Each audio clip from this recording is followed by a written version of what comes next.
سلام بچه ها، خوش اومدید به یک ویدیوی جدید. داخل این ویدیو قراره بریم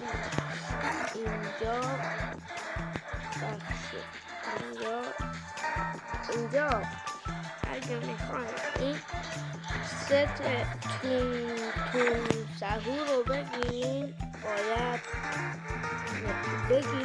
خب باید 3 بار بریم تو بازی. هر روز روزی 1 بار که رفتیم تو بازی، خب تا 3 روز اینو انجام بدین، اینو میده به شما. خب اینم باید 5 روزش بیان تو بازی میده به شما. اینم 7 روز 10 روز. اینم میگه یه دست یا رنکت پلی بدین یا همون بتل خودتون. این CS رنکت فکر کنم.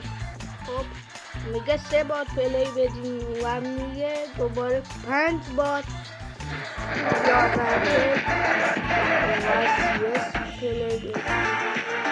اینجا میشه یا رنکت و CS پلی بدین. اینجا 10 بار، اینجا 15 بار.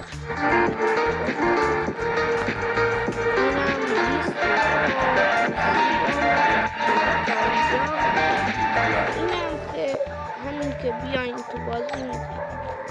خب و میتونین این ست تون سهور رو بگیرید. خب بچه ها، این ویدیو رو لایک کنید، چنل هم ساب کنید